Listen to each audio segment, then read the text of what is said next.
मैं सृष्टि मिश्रा और मैं आज बहुत सौभाग्यशाली खुद को समझती हूँ जो माँ भारती पे कुछ कहने का अवसर मुझे मिल रहा है। भारत की भूमि पर तो जितना ही कहा जाए उतना कम है और जितना लिखा जाए उतना कम है, पर फिर भी मैं भारत की अखंडता और प्रभुता पे कुछ कहने की कोशिश कर रही हूँ। भारत जिसे वेदों के ऋचाओं ने जन्मा है, भारत वो देश है जिसे वेदों के ऋचाओं ने जन्मा है, जिसने हमें शून्य भी दिया है और अद्भुत इतिहास भी, जहाँ की संस्कृति प्राचीन है और समृद्ध भी। भारत वो देश है जहाँ का राष्ट्रगान ये कहता है कि पंजाब सिंध गुजरात मराठा द्राविड़ उत्कल बंगा, विंध्य हिमाचल यमुना गंगा उच्छल जलधि तरंगा। और मुझे ये कहते हुए बहुत गर्व हो रहा है कि इस राष्ट्रगान के जो निर्माता है मैं उनकी भूमि से हूँ। मैं रविंद्रनाथ टैगोर की भूमि से हूँ, मैं पश्चिम बंगाल से हूँ। तो भारत के सौंदर्य पे मेरी कुछ कविता की पंक्तियां ऐसे हैं कि जो वेदों का ग्रंथालय है मस्तक पर स्वयं हिमालय है, जहां हवा प्रेम की बहती है, अतिथि देव है कहती है। संस्कृति जिसका परिधान बनी, अपनों से जिसकी पहचान बनी, जहां भाषाओं का मेला है, शेरों से जिसने खेला है, जो अखंड अभेद्य है और सागर सा लहराता है, ये भारत खंड कहलाता है। भारत जितना ही सुंदर है उतना ही पवित्र भी। और ये पवित्र क्यों है? ये पवित्र इसलिए है क्योंकि ये देवभूमि है। यहाँ भगवान श्री कृष्ण भी जन्मे हैं और पुरुषोत्तम श्री रामचंद्र जी भी। यहाँ चाणक्य, चंद्रगुप्त, बुद्ध, झांसी की रानी लक्ष्मीबाई तथा चंद्रशेखर आजाद और भगत सिंह जैसे वीरों ने भी जन्म लिया। उनपे मेरी कुछ पंक्तियां ऐसे हैं। जन्म हुआ है राघव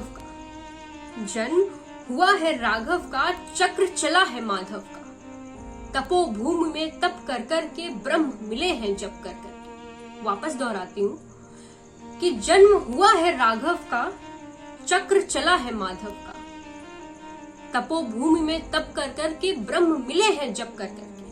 और जब भारत की बात हो रही हो तो भारत के उन वीर पुत्रों की बात कैसे ना करें जो सरहद पे दिन रात खड़े हैं और दुश्मनों से निरंतर लड़े हैं भारत माँ की आंच बचाने के लिए। तो उनपे मेरी कुछ पंक्तियां ऐसे हैं कि संतान दिया जिस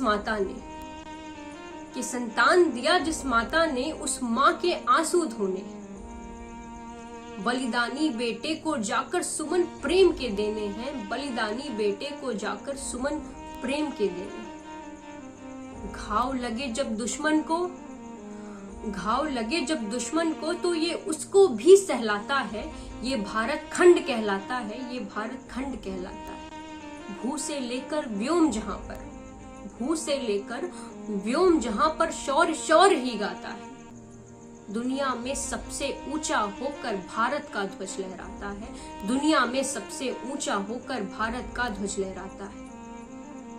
बंसी की तान